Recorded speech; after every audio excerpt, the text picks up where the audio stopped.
제가 예전에 유학 생활할 때에, 굉장히 오래된 일이죠. 유학 생활할 때 어떤 이 수업 과제를 위해서 도서관에서 이제 제가 책을 보고 있었습니다. 책을 보고 있는데 다 뭐 이렇게 한글말은 없고 영어 원서들이어서, 근데 이제 교회사를 이렇게 쭉 공부하다가 그 과제가 있어서 그 참고 자료를 문헌을 찾고 있었는데 굉장히 눈에 띄는 한 책이 제 눈에 들어왔어요. 그것은 뭐냐면 한국 기독교 100년 이 선교사라는 책이었어요. 그러니까 선교의 히스토리, 역사를 말하는 거죠. 그런데 여의도 광장에서 이렇게 수많은 이렇게 엑스플로라든가 또 100주년 기념 대회가 이제 열릴 때의 모습을 쭉 많은 인파가 이제 있는 것을 찍어놓고, 근데 사실은 그 책의 저자는 한국 사람이 아니라 외국인이었어요. 외국인. 한국 이 교회사와 이 기독교 역사에 관심 있는 외국인이 130년 그 짧은 그 선교사를 갖다가 이제 한국의 역사와 이 사회를 비교하면서 이제 쓴 굉장한 책이었던 것 같아요. 내가 그 책 좀 이렇게 제목을, 저자를 조금 기억했더라면 좋았을 텐데,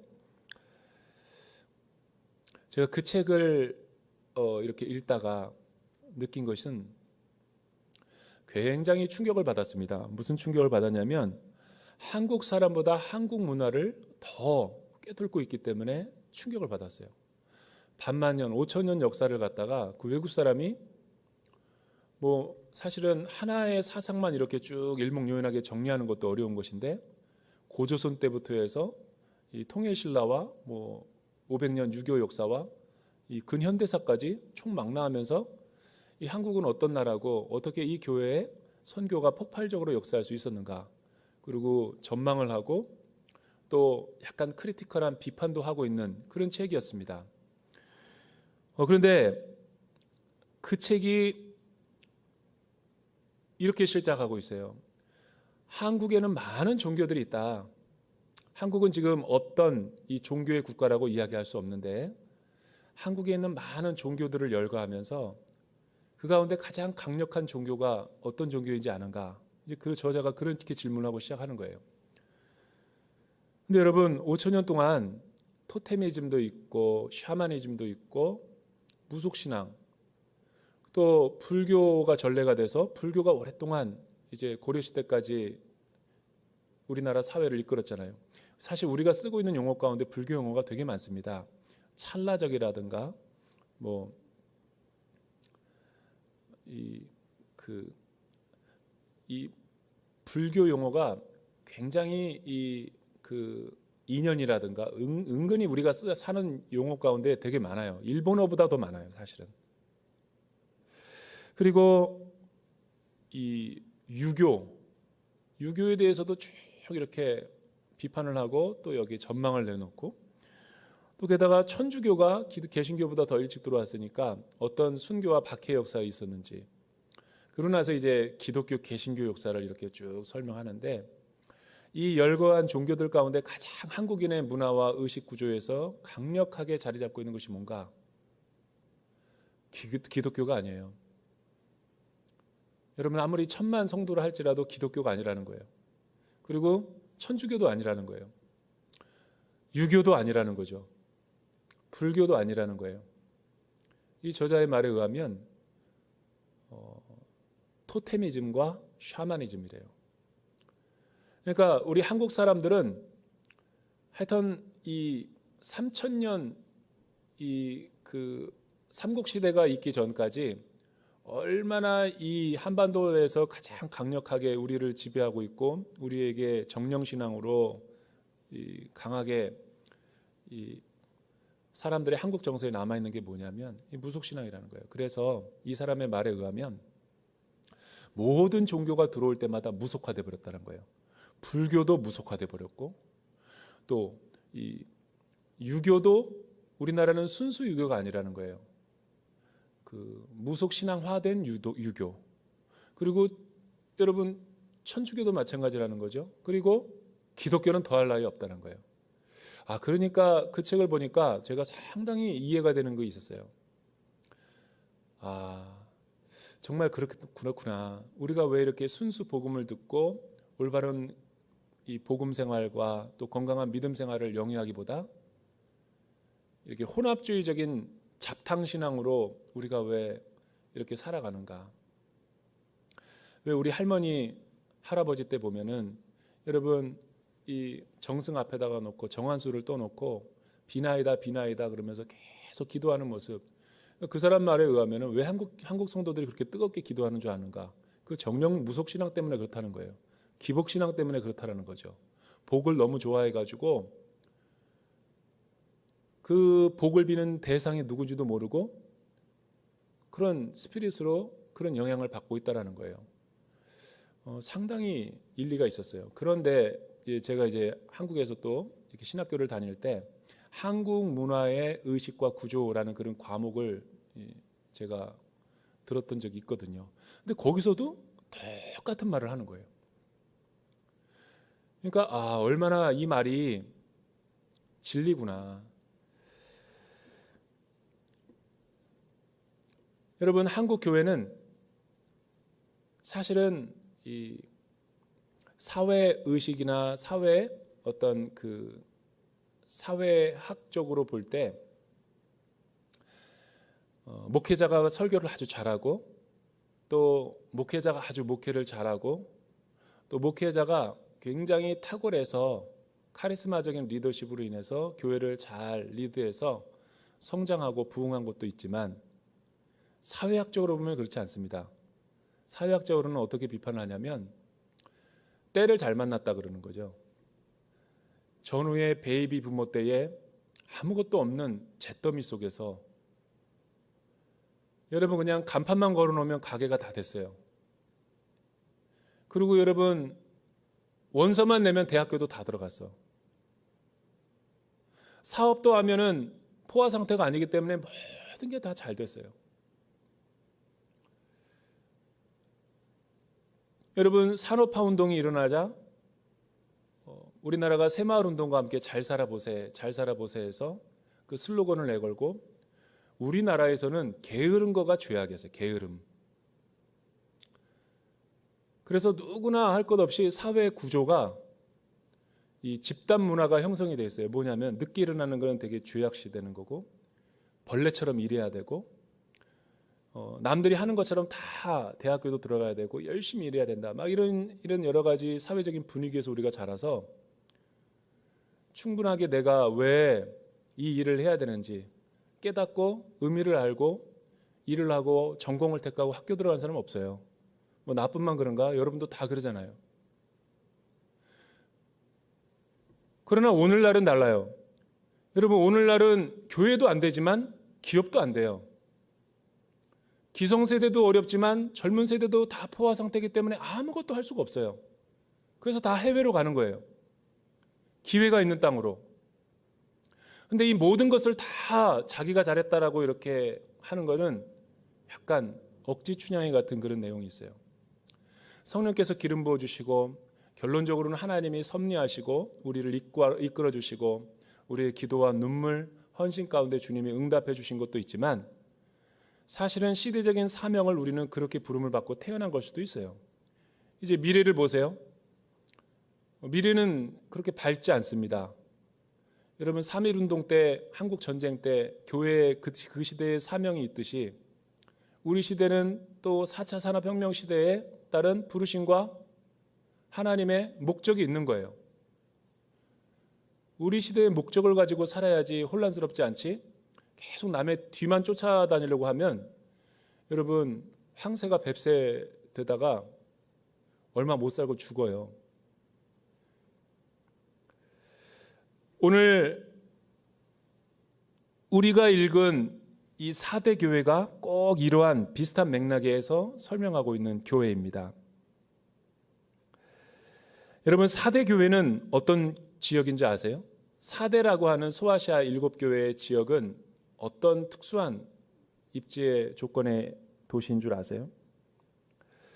이 4대라고 하는 지역의 특성을 제가 5가지로 설명을 할 텐데 4대라는 지역은 첫째, 물질이 많이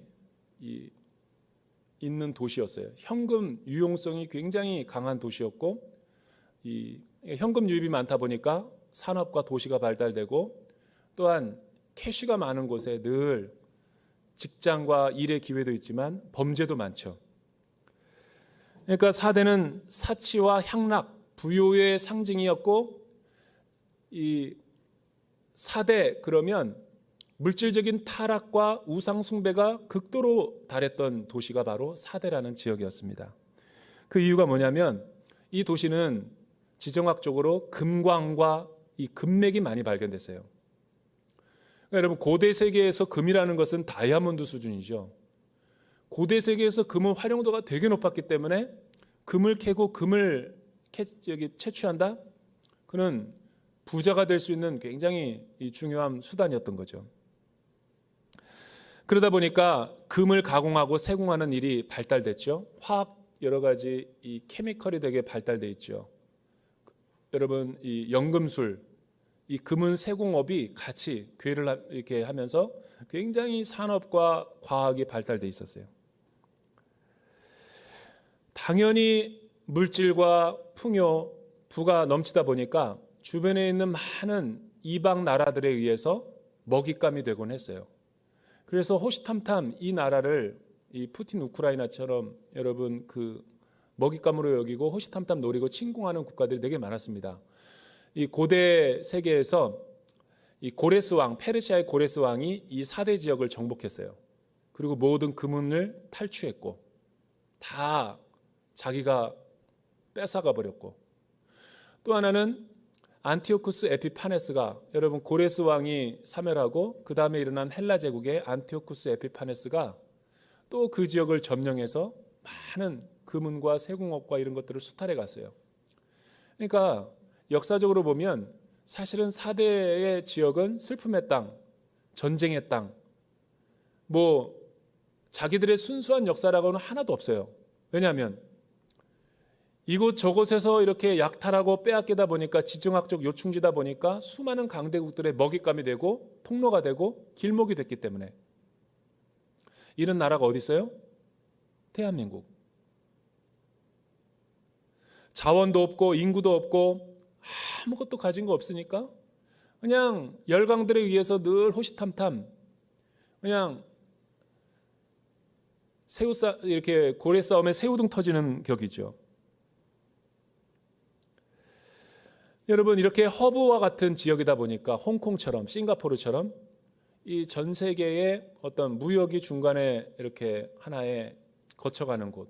그러다 보니까 이 도시 자체가 국제적이고, 홍콩처럼 누구에게 어떤 이 전쟁에서 져가지고 누구한테 이렇게 조차해서 주거나 남의 나라에서 100년 동안 이양받아가지고 통치를 받는다거나 뭐 그런 식이었죠.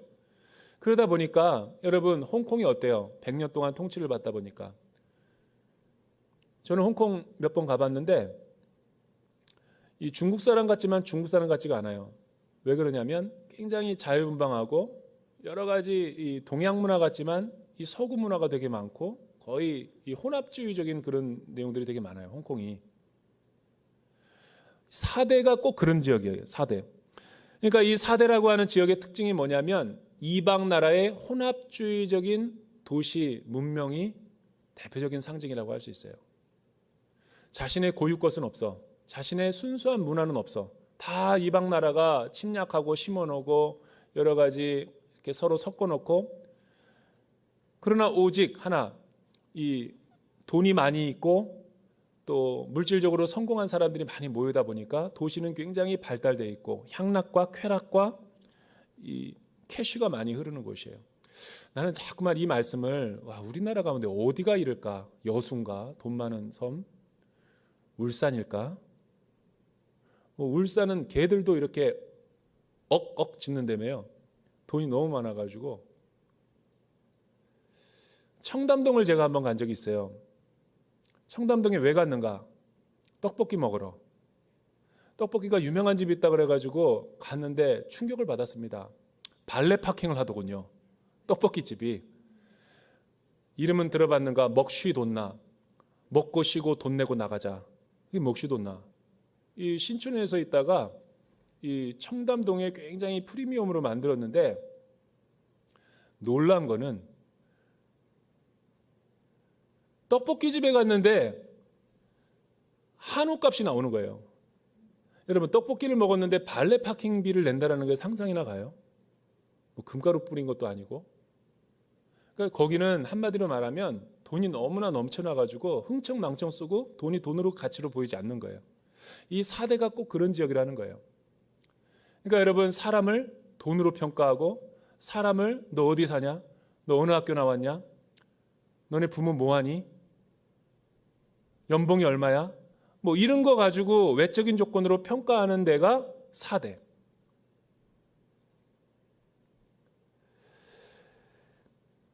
사대에 대한 예수 그리스도의 평가가 부활하신 주님이 어떻게 평가하고 있는가 우리가 한번 살펴볼 필요가 있죠. 여러분, 소아시아 7교회를 우리가 날마다 공부할 때 주의해야 될 점이 두 가지가 있어요. 이 소아시아 계시록의 7교회를 묵상할 때 가장 중요한 키포인트는 뭐냐면, 이제 7교회를 나머지 다 공부하고 나면 알겠지만 하나님은 한 번도 그 교회의 사이즈나 크기, 성도 수, 헌금 액수를 가지고 그 교회의 좋다 나쁘다 평가를 하고 있지 않다라는 거.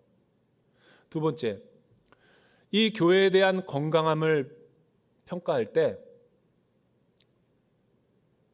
이 교회에 대한 건강함을 평가할 때 세상 사람들이 언론에서 교회를 어떻게 바라보는가, 그게 평가 기준이 아니었어요.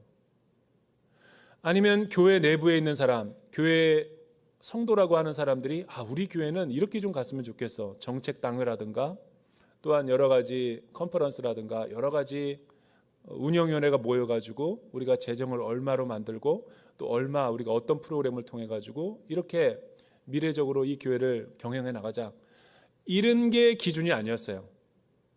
여러분, 소아시아 7교회는 성도들이 바라보는 교회관도 아니고 세상 사람들이 평가하는 교회관도 아니고 예수님이 어떻게 교회를 생각하시는가, 예수님이 어떻게 교회를 이끌어 나가기 원하시는가, 예수님이 어떻게 되었으면 좋겠다라는 교회상이 나타나 있는 거예요. 그러니까 이 소아시아 7교회가 얼마나 중요한 메시지를 우리에게 주고 있는 거예요. 아마 천국에 가면 우리 기대와는 너무 다를 거예요. 먼저 1절서부터 2절 우리가 같이 한번 읽어보도록 하죠.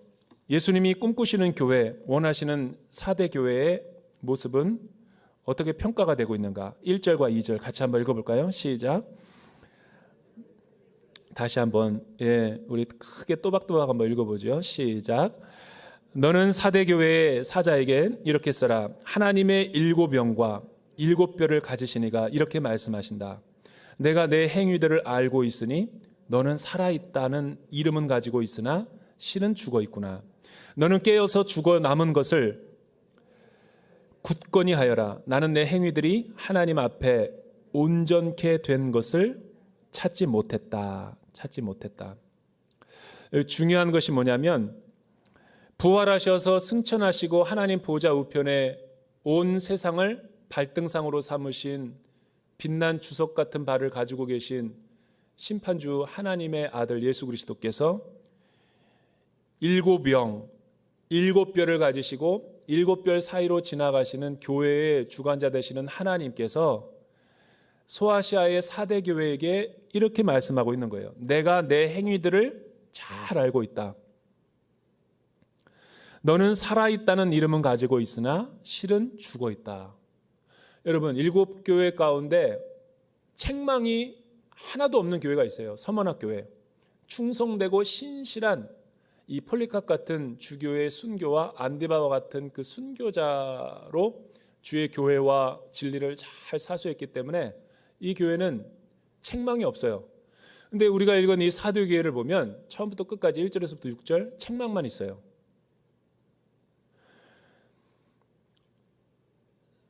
너는 살아있는 것 같지만 실제는 죽어있다라는 평가가 얼마나 무서운 평가입니까? 여러분, 예수님이 이렇게 말하는 기준이 뭐예요? 기준이 생명력이라는 거예요. 생명력.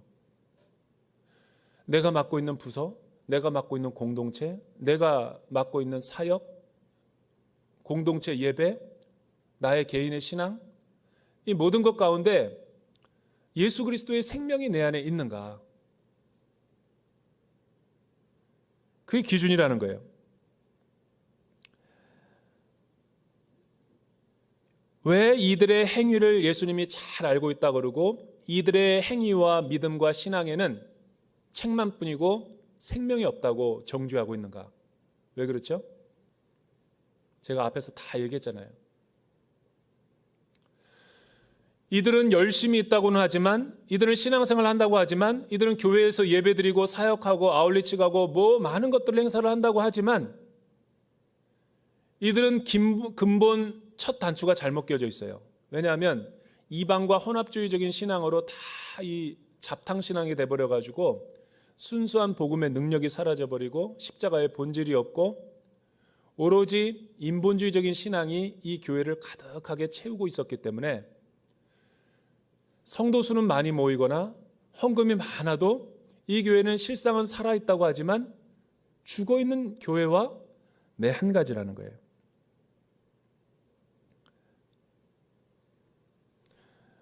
무서운 말씀이죠. 내 행위들이 하나님 앞에 온전케 된 것을 찾지 못했다. 여기 온전하게 된다. 페플레 포메나, 이 온전함이 없다라는 말이 무슨 말이에요?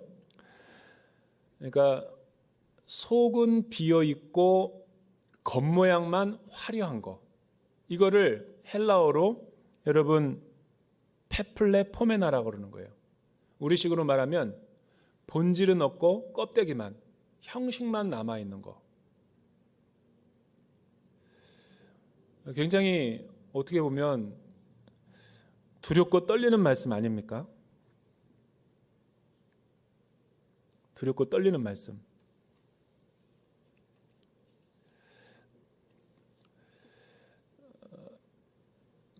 그 2013년도에 이 고레에다 히로카즈라는 일본의 그 영화 감독이 유명한 영화 감독이죠. 아주 굉장히 의미심장한 아주 영화를 잘 만든 영화가 하나 있어요. 가정의 달을 주로 많이 보는 영화인데 그렇게 아버지가 된다. 이 그렇게 아버지가 된다라는 이 영화는 6살 난 료코라는 이 아들이 있었는데 비즈니스맨으로 또 아빠와 엄마가 이 젊은 어떤 이 굉장히 잘 나가는 엘리트 집안의 가정의 모습인데 굉장히 촉망받고 남들에게 인정받고 회사나 직장과 사회생활에서 다 선망의 대상이 된 부부예요. 근데 이 료코라는 6살 먹은 아이는 생긴 것도 그렇고 뭐 엄마나 아빠나 누구 똑부러지게 닮은 게 없어요. 늘 끈기도 없고 집중력도 없고 공부도 못하고 그리고 맨날 사고만 치고 그리고 키도 작고 얼굴도 못생기고 그래서 부모가 심각하게 고민이 되는 거예요. 한 번도 그런 생각을 한 적이 없죠. 이 아이가 내 피부치라는 거, 이 아이가 내 아이가 아니라고는 상상도 해볼 만한 일이 아니었죠. 근데 병원으로부터 전화가 왔어요. 6년 전에 이 병원의 실수로 인해서 아이가 서로 인큐베이터에서 뒤바뀌었다라는 거예요. 그래서 6년 동안 자기의 친자는 다른 집에 가서 자라고 있었고 자기가 데리고 있는 아이는 자기의 친자가 아니라는 거예요. 그래서 이 료코는 늘 이 엘리트 엄마, 엘리트 아빠, 성공하고 이 어떤 세상에서 출세하고 연봉이 높은 그런 아주 좋은 집안에서 이렇게 잘해주고 이렇게 많은 것들을 베풀고 좋은 옷, 또 좋은 집에서 좋은 과외 선생 붙여가지고 하는데 얘는 왜 이렇게 만나 못 따라오고 지질이 못 났을까? 맨날 애한테 어린아이부터 이렇게 타박하고 책망하는 그런 내용이에요. 앞에 한 반까지는. 근데 그 사실을 알고 이 부부는 큰 충격에 빠져요. 그리고 수소문해가지고 자기 친자가 있는 그곳을 갔다가 방문해서 확인하러 가는데 너무 놀란 건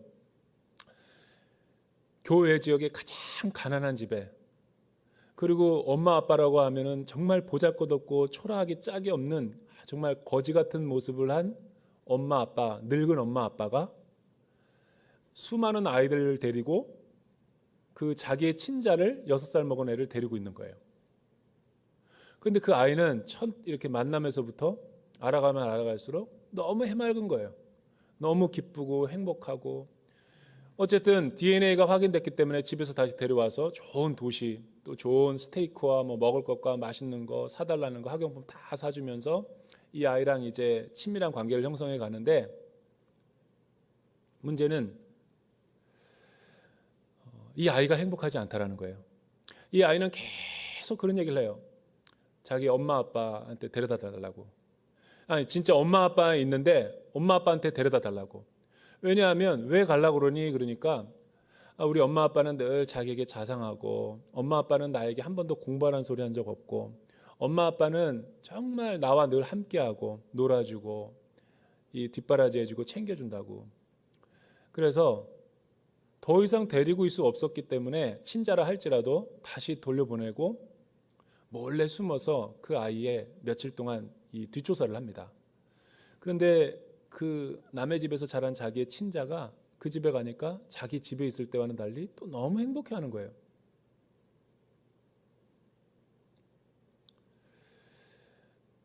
이 영화에 여러분 고레다 히로카즈 세계적인 이 영화 감독이 이 영화를 통해서 우리에게 주고자 하는 메시지가 그거예요. 이 영화 마지막은 해피엔딩으로 끝나요. 이 아이를 통해서 아버지의 역할과 본질이 무엇인지를 깨닫게 되는 거예요. 그동안 자기가 무엇을 위해 살아왔고 잘못된 가치관으로 자기가 오염되어 있다는 걸 알고 이제 일을 줄이고 또 아내와 협의해가지고 인자하고 자상하고 인격적인 아버지, 그리고 바쁜 자신의 일과로 자신의 사생활을 보내는 것이 아니라 아이와 늘 함께 놀아주고 함께 책을 읽어주고 함께 목욕시키고 재우는 그런 아버지로 변해가는 거예요. 그러면서 이 아이는 자기의 친자도 변해가고 그 아이도 새롭게 변해간다는 굉장히 아주 따뜻한 영화죠. 여러분, 교회의 본질이 뭘까요? 우리는 왜 교회에 하나님께서 우리를 구원하셔서 이 에클레시아라고 하는 교회 공동체 불러주시고 서로 연합되게 하시고 믿음 안에서 형제 자매라고 부르게 했을까? 죽도록 일만 시키기 위해서?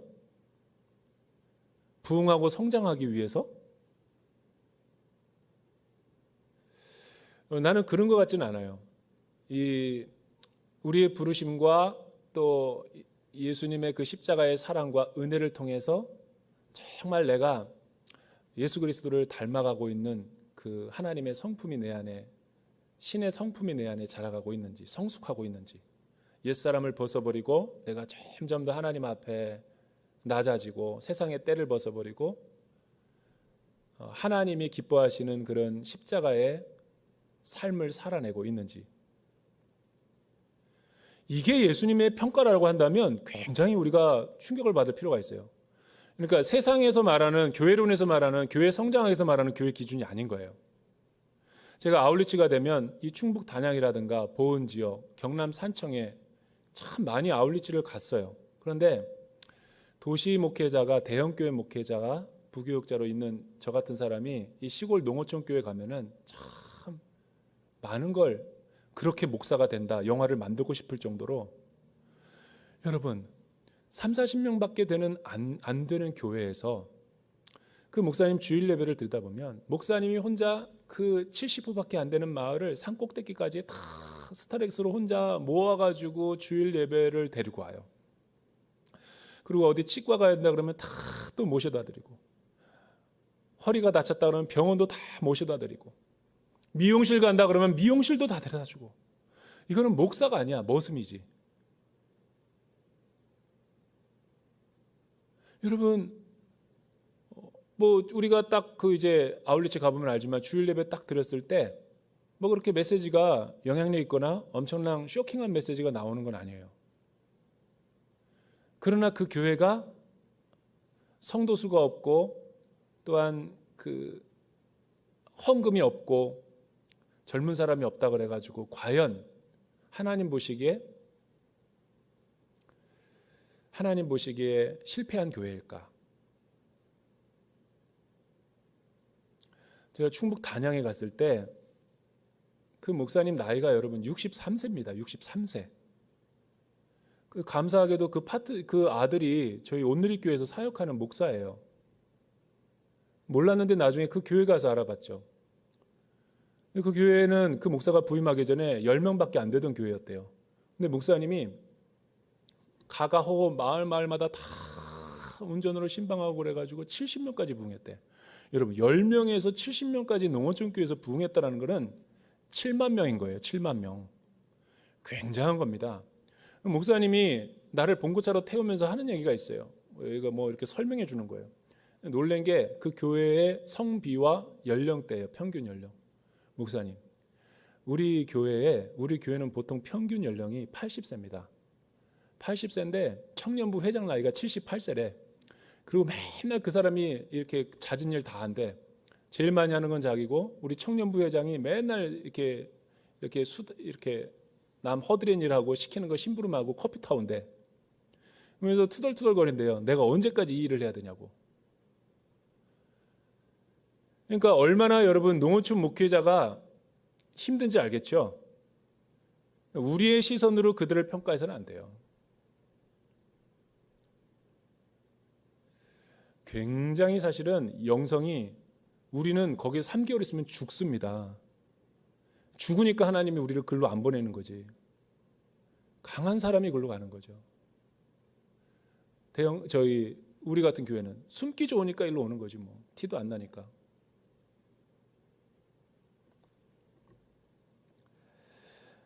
이 4대 교회는 처음에는 복음으로 시작했지만 지금은 완전히 죽어있고 완전히 변질되고 세속적인 모임이 되어버렸어요. 어떤 모임으로? 여러분, 서구교회나 유럽교회가 왜 몰락했어요? 그 이유가 뭔지 아세요? 성경의 권위를 부정했기 때문에 그래요. 또 하나, 그들이 교회가 몰락한 데는 교회를 사교 클럽으로 알았기 때문에 그런 거예요. 그래서 여러분, 한인교회에서는 교회 건물이 없기 때문에 서구교회를 빌려 쓴다고요, 주일날. 그럼 맨날 그 주보라든가 그 포스터 광고에 보면은 살사 댄스 몇 월 며칠 날 하니까 모이라. 그리고 뭐 음식해서 먹는다 모이라. 트럼프 카드놀이 하니까 모이라. 뭐 이런 거예요, 다. 당구 대회가 있다. 여러분, 다 교회가 그러니까 젊은 사람도 없거니와 교회가 교회다운 본질과 기능을 다 잃어버린 거예요.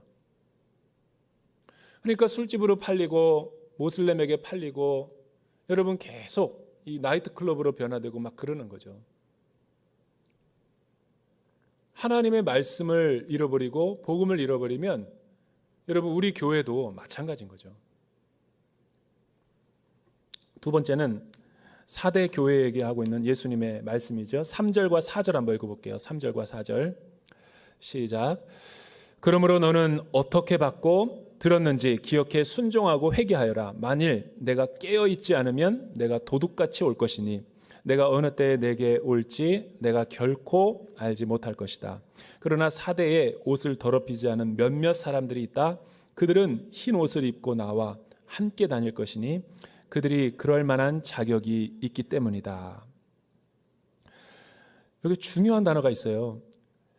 여러분 4대 교회를 향해서 물질적이고 세속적이고 쾌락 중심인 이 도시에서 너는 어떻게 복음을 받고 들었는지 기억하고 회개하여라. 두 가지 단어가 중요하죠. 지금 골든타임이에요. 여러분 심장 급성 심근경색이 온 사람들은 골든타임 놓치면 안 되죠. 1, 2분 안에 생명이 경각관에 왔다 갔다 거려요. 세월호도 마찬가지죠. 이 배가 물속에 잠기기 전에 골든타임이라는 것이 있어요. 그 골든타임을 지켜야지만 수많은 생명들을 구원해낼 수 있는 거죠. 이 4대 교회도 하나님이 골든타임을 줬어요. 너희가 영적인 심폐소생술로 살아날 수 있는 길이 있는데, 그러니까 우리 주님이 얼마나 신실하시고 얼마나 사랑이 많으시고 오래 참으시고 기다리시는 분인지 알죠. 두 가지를 얘기해요. 첫 번째는 여러분이 영적으로 무뎌져 있고 침체되어 있고 정말 일어나기 원한다면 첫째 기억하라는 거예요. 뭘 기억해요? 예수님이 처음 4대 교회에게 가르쳐주고 말씀하셨던 그 진리를 다시 기억해내라는 거예요. 두 번째는 뭐냐면 그 진리를 잊지 않고 다시 기억하고 돌이켜서 회개하라는 거예요. 회개. 우리가 날마다 기도하고 모여서 여러분 경건회를 갖는 이유가 뭡니까? 여러분 왜 예배 때 우리가 날마다 강단에서 말씀을 듣고 이렇게 공동체 안에서 기도하는 시간을 가져요? 이거 그냥 예식이 아닙니다. 우리가 이렇게 하는 거는 하나님 말씀을 듣고 정말 내가 무엇이 잘못됐는지 돌이키고 이 말씀을 붙들고 약속의 말씀을 붙들고 회개하기 위해서 우리가 모이는 거죠.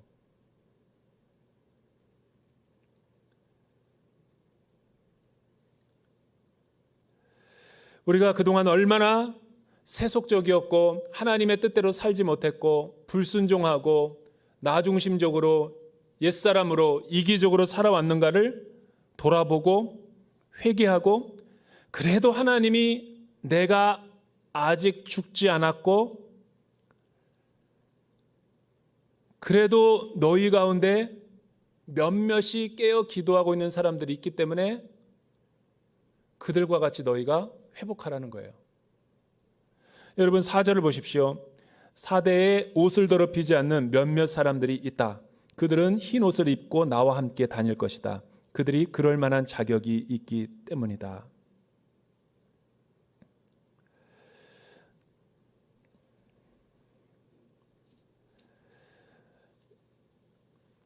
여러분 계시록 7장 13절과 14절 우리 한번 읽어볼까요? 또 22장 14절 말씀을 제가 추가 본문으로 올렸는데 한번 자막을 통해서 읽어보죠. 7장 13절 14절 여기서 예수님이 지적하는 흰옷이란 무엇을 의미할까요? 한번 계시록을 통해서 살펴보죠. 시작. 그때 장로들 가운데 하나가 내게 물었습니다. 이 흰옷을 입은 사람들이 누구이며 또 어디에서 왔습니까? 나는 그에게 대답했습니다. 내 주여 당신이 아십니다. 그때 그가 내게 말했습니다. 이들은 큰 환난으로부터 나오는 사람들인데 그들은 어린 양의 피로 그들의 옷을 씻어 희게 한 사람들이다. 또 22장 시작. 생명나무를 취할 권리를 가지며 문들을 통해 도성으로 들어가려고 자기의 옷을 빠는 사람들은 복이 있다. 여러분 왜 계시록에서 흰옷 입은 성도와 흰옷 입은 사람들을 이렇게 비유적으로 은유적으로 이야기하고 있을까요? 그러니까 7장 13절과 14절을 보니까 흰옷 입은 사람은 어떤 사람이냐, 어떤 성도냐면 많은 환난 가운데 인내하고 약속의 말씀을 붙들고 승리한 사람들. 그래서 하나님의 나라의 잔치에 그 나중에 생명의 문으로 들어갈 때 예복을 갈아입고 가야 되잖아요. 우리의 더러운 세마포 옷을 벗어버리고 어린 양의 피로 씻은 정결하고 거룩한 이 신부의 옷을 예수님께서 단장해 주셔서 그 옷을 입고 왕의 잔치에 들어갈 수 있다는 거죠. 굉장히 중요한 메시지죠. 그러니까 너희는 기억하고 순종하고 또한 돌이켜서 회개하라. 깨어있지 않고 회개하지 않으면 도적같이 와서 너희를 찢어버릴 것이다 라고 말하는 거예요. 여러분 이 메시지가 저와 여러분의 삶 가운데 주는 도전은 무엇일까요? 그러니까 예수님이 오늘 사대교회에 얘기하는 것이 뭐 우리를 모른다, 주님은 내 마음 모른다 이게 아니라 다 알고 일거수일투족 우리를 감찰하시고 불꽃 같은 눈으로 다 보고 있다는 거예요. 너희가 얼마나 믿음 안에서 수고하고 고생하는지 또 사람들은 인정하지 못해도 너가 하나님 앞에 순결하고 의로운 그 십자가의 길을 묵묵히 걸어가고 있는 거 다 안다. 얼마나 또 이 예수 믿는 것 때문에 일터에서나 직장에서나 또한 남들이 이해해 주지 못하는 부분들 고독하고 외롭고 가시밭길을 걸어가고 있는 이 모든 거 우리 주님이 안다라는 거예요.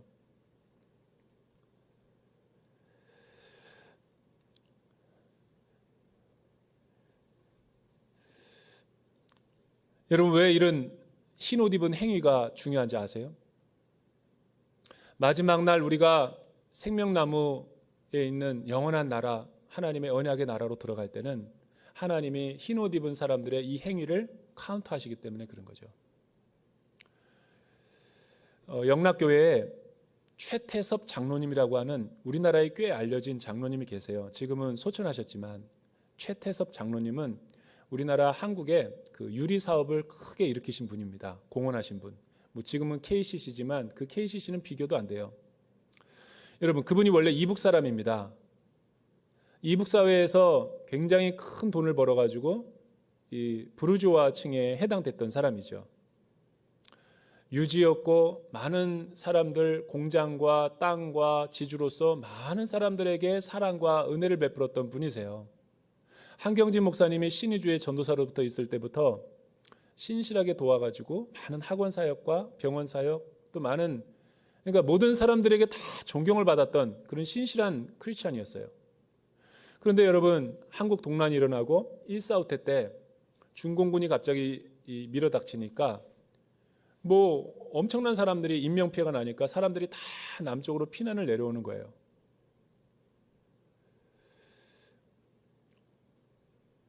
그런데 사업을 하고 있던 최태섭 그때 이제 성도님은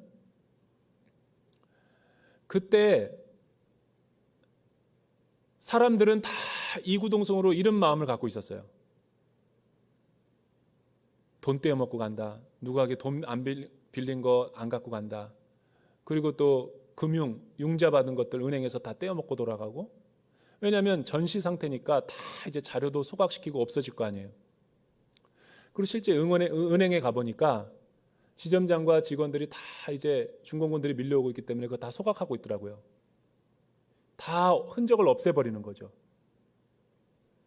그런데 최태섭 장로님은 밀린 월급도 있고 회사도 정리해야 되고 또 자기가 갚지 못한 많은 이 하청업체들의 돈도 있기 때문에 자기도 다른 사람들처럼 그냥 피난 내려올까 하다가 다시 올라갔대요. 그리고 은행에 가서 지점장과 많은 직원들에게 자기에게 자기 돈을 찾으러 왔다고 하니까 그 지점장과 은행 직원들이 충격을 받는 거예요. 지금 이 사람아, 어느 시대인데 지금 다른 사람들 다 피난 갖고 다 돈 떼먹고 그랬는데 무슨 사업 때문에 또 무슨 직원들 월급 준다고 그렇게 돈을 이렇게 하고 있느냐. 아닙니다. 저는 여기 은행에 융자 받은 거 이거 빚도 갚아야 되고 또 제 돈을 또 찾을 것도 있고 직원들 월급을 주고 나는 떠나야 됩니다. 그래서 찾아가지고 다 은행에 돈도 갚고 이 직원들의 밀린 월급도 다 갚고 간신히 몸만 피해가지고 내려왔어요. 여러분, 처음에 영락교회는 베다니 교회, 반석교회로 시작됐는데 나중에 영락교회로 개명을 하죠. 그 영락교회 한경진 목사님을 도와서 남한에서도 원양 사업을 하면서 큰 돈을 벌게 돼요.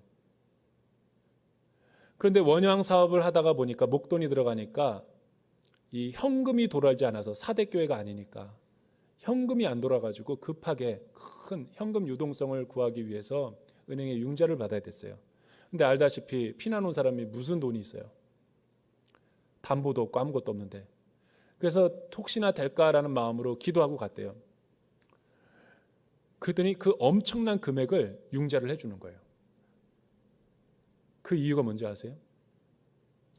그때 여러분, 그 융자를 해주려고 문의를 했던 사람이 이렇게 말하더래요. 이 최태섭 씨는 묻지 말고 다 빌려주라고. 1·4·5태 때 이북에서 그 만났던 지점장과 은행 직원들인 거예요. 여러분, 그걸로 인해서 큰 돈을 벌고 한국 유리 사업에 큰 획을 그었던 그 최태섭 장로님은 영락교회를 크게 일으키고 또 수많은 사람들에게 선행과 학원 사업, 병원 사역, 군 사역들 다 하면서 하나님의 부르심을 받았어요. 더 놀라운 사실은 노동조합에게 의해서 존경을 받았던 거예요. 여러분, 이게 크리스찬들의 흰옷 입은 행위 아닙니까? 왜 사대교회가 이렇게 하나님 앞에 비판을 받고 있어요? 문의는 크리스찬인데 거친 교회 다니는 사람인데 세상 사람들과 하나 차이가 없는 거예요. 더 이기적이고 더 못돼 처먹었고 더 이기적, 자기중심적이고 뭐 하나 희생하려고 하지 않고. 그러니까 우리 주님이 지금 말씀하시는 거죠. 그거는 복음이 아니고 예수 그리스도의 삶이 아니잖아요. 행위를 뜯어 고치라는 거예요. 기억해내라는 거예요. 너가 첫사랑과 첫 은혜 받았던 때, 그리고 순종해서 유턴하라는 거죠. 그것이 골든타임이라는 거예요. 사대교회에게 준. 돌이키는 자는 생명책에서 그 이름이 영원히 빛날 것이지만 돌이키지 않는 사람은 하나님의 종말론적인 심판을 도둑같이 올 때 피해가지 못한다는 거죠. 여러분, 마지막으로 5절서부터 6절 한번 읽어볼까요? 5절에서 6절 시작. 이기는 사람은 그들처럼 흰옷을 입을 것이다. 나는 결코 그들의 이름을 생명책에서 지워버리지 않을 것이며 내 아버지와 앞과 그의 천사들 앞에서 그의 이름을 시인할 것이다. 귀 있는 사람은 성령이 교회들에게 하는 말을 들을지어다. 여러분, 오늘 메시지가 저와 여러분의 삶에 주는 도전은 무엇입니까? 오늘 한 말씀 우리가 붙들고 기도해야 되는데, 오늘 메시지가 저와 여러분들에게 주는 교회의 본질이 뭐예요? 그러니까 내가 내 행위를 안다라는 거죠. 무슨 행위? 그러니까 예수 믿고 구원받았고 우리가 하나님 나라의 백성이 됐다라는 것은 그냥 자동적으로 구원을 받고 하나님 나라에서 올라가는 것도 있지만, 그러나 우리가 하나님께서 우리 시대에 우리 일터와 직장과 가정에서 교회에서 맡겨준 우리 시대의 소명과 사명이 있다는 거예요. 그 십자가의 삶을, 십자가의 길을 걸어가는 하나님의 정결한 신부들이 많은 박해와 환난과 고난과 역경이 있을 거라는 거예요. 여러분, 복음은 그렇게 낭만적인 길이 아닙니다. 가시밭길 있고 고난의 길이고, 여러분, 핍박이죠. 어떤 핍박? 뭐 순교를 우리가 당할 수는 없는 거지만 순교자적인 자세로 세상의 길이냐 십자가의 길이냐 하나님의 뜻이냐 나의 야망이냐 이런 거를 선택할 때 순교를 해야 된다고요. 내 자아를 십자가에 못 박고 부정하고 주님의 길을 따라가야지. 그때 환난과 박해가 있죠. 얼마나 고통스럽습니까? 그런데 그 이기는 자에게 하나님이 이런 생명의 면류관을 주겠다는 거죠. 그게 바로 흰옷 입은 성도들의 삶과 행위를 뜻하는 거예요. 종말론적인 시대에, 여러분, 이 마지막 시대에 우리가 이 세상 가운데 살면서 예수 믿고 고난 안 받고 여러분 편안하게 넓은 길로 가는 사람은 부끄러움을 당할 거라는 거예요. 우리는 예수님의 자녀로서 대가를 지불하며 살아가고 있는가? 예수님을 위해서, 하나님의 나라와 의를 위해서 고난을 받은 적이 있는가? 정말 한 영혼을 여러분 품기 위해서 놀라운 가슴앓이를 해본 적이 있는가? 그걸 우리에게 묻고 있는 거죠. 우리 대전온누리교회와 세전교육관이 그런 거룩한 신부, 정결한 교회가 되기를 주님의 이름으로 축원합니다. 여러분, 처음 우리가 은혜 받고 다 그렇게 살았어요. 근데 시간이 지나고 세월이 지나고 역사가 생기면서 모든 게 다 루틴해지는 거예요. 다 루틴해져, 식상해지고 익숙해지고. 그러니까 우리가 아울리치를 가는 거예요. 왜? 아울리치를 가면 영성이 깨어나고 살아나죠. 왜냐하면 아울리치 자체가 자기 부인을 요구하니까. 여러분, 우리가 얼마나 아울리치를 갈까 안 갈까 이 자기 부인의 길에서 지금 주저하고 있어요. 이런 아울리치도 자기 부인을 못하는데 무슨 어떤 더 큰 회사에서 큰 돈을 보면서 큰 세상의 어떤 유혹과 시험이 왔을 때 그거를 이길 수 있겠냐라는 거예요. 이런 하나님의 임재 연습을 하는 우리 모두가 되기를 주님의 이름으로 축복합니다.